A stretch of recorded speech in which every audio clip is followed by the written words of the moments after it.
Now, this is part 2 of Do You Know Where Your Children Are?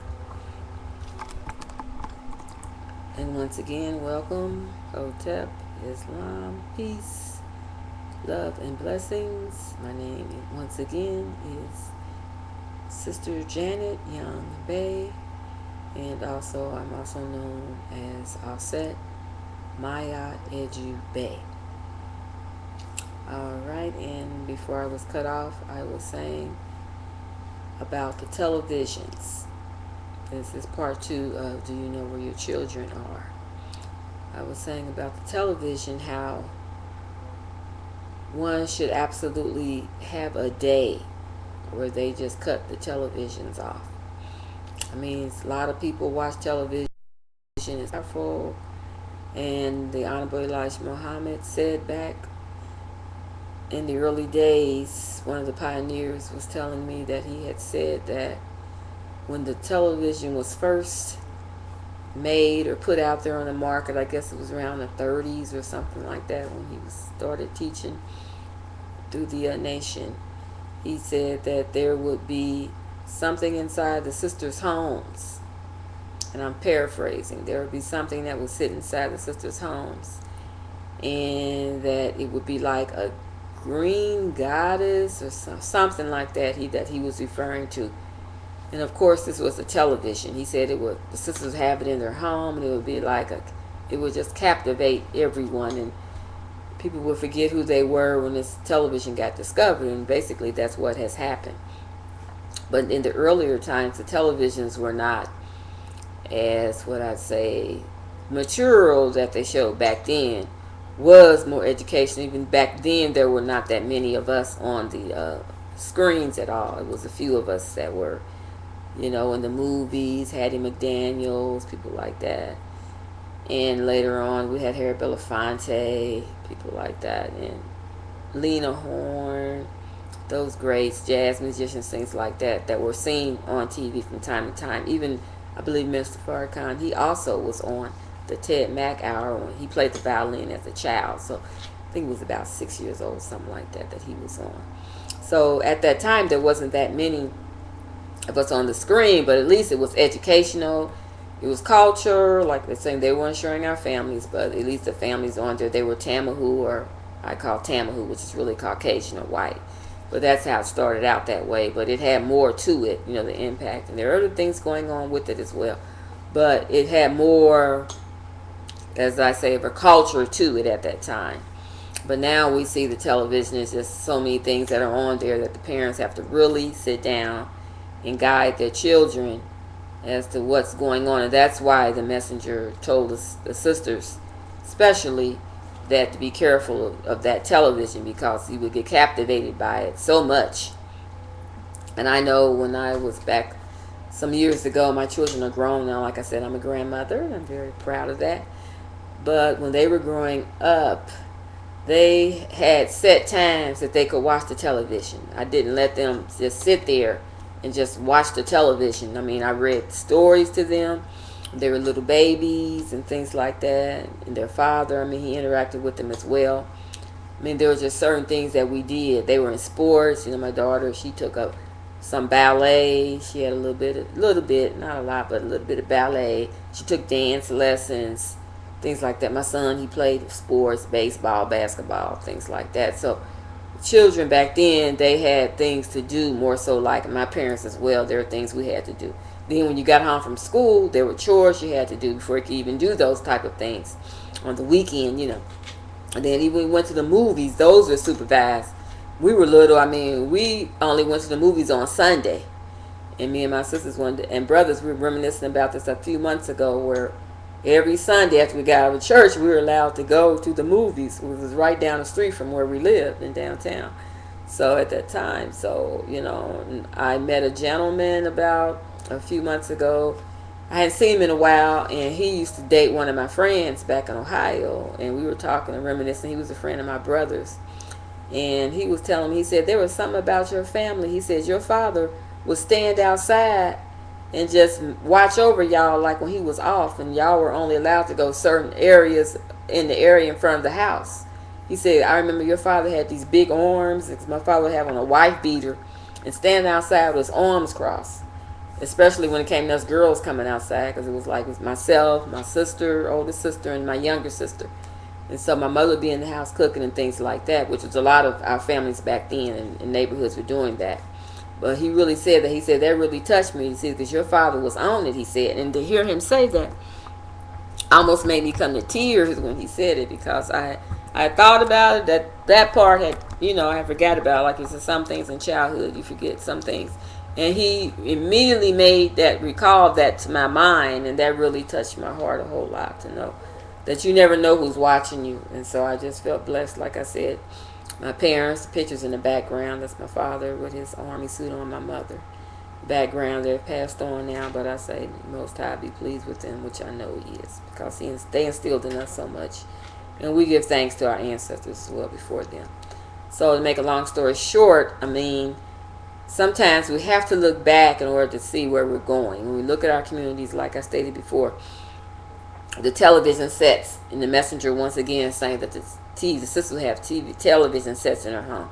He called it like a green-eyed, not a green-eyed goddess, he called it a green-eyed monster, because he knew what would happen at that time when the televisions were getting fed. A lot of people were getting caught up on it. There are a lot of people that watch soap operas and things like this. Even some of them to this day, I know of women, black, white, whatever you want to call it, they still watch soap operas. And we were talking about it a couple of weeks ago. I ran into some people and they were saying that they still watch soap operas. Some women, on the bus, and I was looking. I said, I haven't watched a soap opera since my son was born, I think. And that's when I had them. I just became more into the home, because I stayed at home a lot more when they were babies. Because I feel also another thing, when women have babies, if they can. I know a lot of women can't do that. When they have children, they have to go back to work. I understand that. I'm a teacher. I understand that. And I've taught in daycares and everything. I understand that. But I'm just saying that something should be in place for them to stay at home with their children if they're able to, because I think that's another problem all in itself as well. So this just all stems from the knowledge of where we fell from ourselves back in the 60s, I'm saying, because that's when really all the stigma started. The woman had to be outside the home, which is nothing wrong, but I believe that at that time, some women that did go out the home lost to who they were, and I think that's responsible for what the dilemma is, the men as well. And then we start seeing us outside the home. That caused confusion and things like that with some of the husbands and the men that were trying to go to work. And so we seen, like I said again, the drugs and all that came into the community. So now we've seen that, we know these things have happened, so now we have to look at that and say, what are we going to do?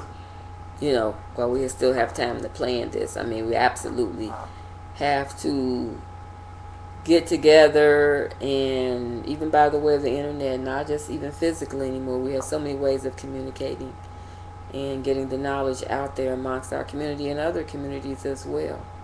But this is just a dilemma that's within our community now, because most of the statistics go back to the Nubian or the black family. Like, the incarceration rates are very high. It's mostly black or Nubian men and women that are incarcerated. I mean, the children, it's a lot of children detention centers, things like that. So we just have to look at that for what it is. Do you know, or do we know where our children are? This is part 2, like I said, and it's a very huge, vast topic. And I think once we look inside ourselves and see where we failed as a community to work together, once we acknowledge that, then we'll be able to, maybe there's talk and I think it's over with. I mean, we just have to get the work done now, because that's basically what time it is. If you don't want to, that's fine. But for those of us, the calling is even more so now, to get even more so out there and to try to reach the youth that do want to know, what's going on. There are so many avenues right now with this new paradigm shift, not just in education, but that's my specialty, but in all walks of life. And like I said, there should be certain days set aside, like even on a Sunday, everybody just cut your televisions off. Just cut them off. I mean, and then you will see what you need to do around the home, mother, single parent, whatever, if you have your husbands there, men there, whatever, you will start to see and start to plan and write down some things that you feel you want to do. Like maybe you want to learn how to sew. Maybe you like to learn how to cook a few things, a few recipes, and learning how to do things more so to help us as a community, like I said before. And from there, we can start businesses. Learning how to make candles. Another thing that's pretty big now could possibly be canning, like learning how to can. And I'm going to be showing some step-by-step things as we go along with these videos that I'm preparing to put together to show anyone. It doesn't matter what color, race, anybody that wants to learn how to can. Man, woman, boy, girl, black, white, brown, yellow, it don't matter. Because that's a good thing to learn how to can and really show, to give the time to sit down and learn something for ourselves and therefore to show it to our youth. All these things. From there you can grow businesses in the community. We have the wherewithal. We spend over, I know a few years ago I was doing some research on that as well, and I noticed that we spend the most in our community. The black man, Nubian woman, whatever you want to call us, in our communities here in the United States. We spend the most, but most of the money goes out. It's based on consumerism, and consumerism means what you buy, not what you sell in your community and put back, but it's more going out of our communities, and we're not spending inside of our communities. And the things that we are buying inside of communities really is things that don't benefit us. But that's another subject as well. That's going into health, diet, food, and that type of thing, which I would like to expand on is with the other videos that I plan on doing. I don't want to get off the subject too far because I want to stay on the format with the children. Once we do this, we can start empowering our children as well and teach them how to go out in the community and do business amongst themselves. Even if they're small right now, put aside monies, like get a little bank to put money aside. And then from there, maybe they want to learn how to cut grass in the neighborhood, snowing when it snows. Some of the young men and some of the young women might want to go out and shovel the neighbors, gain some money. So my son did that when he was younger. And now he's very much business minded. I mean, that's all he does is businesses. Because that's what was instilled in him. We didn't know at the time what we were doing, but that's exactly where his mindset is now.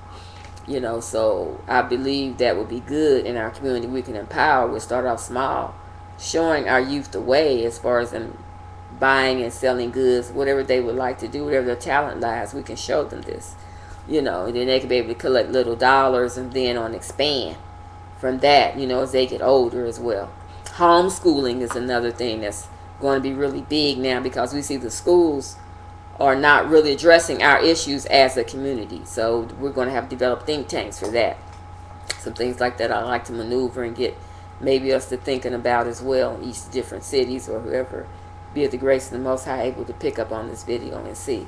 It's not about me. I just want to put the seed out there, hook up with other people, whatever way.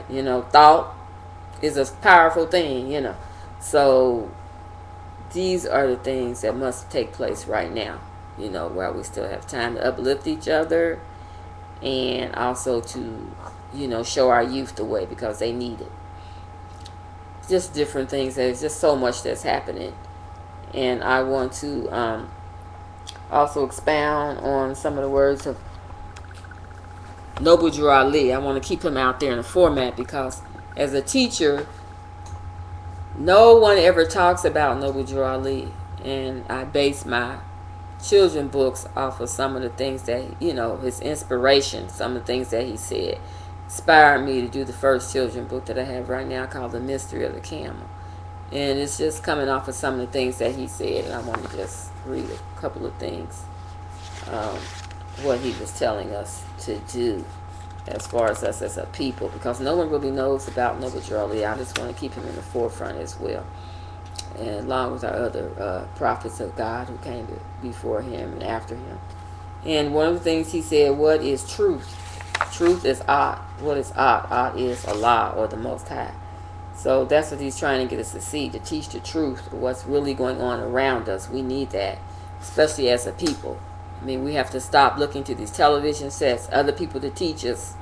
We have to really go back to who we really are And Elijah Muhammad said we must have a thorough knowledge of ourselves. And once we learn things about this world and this land that we're on, that we were all a part of this land, we were actually on this land here.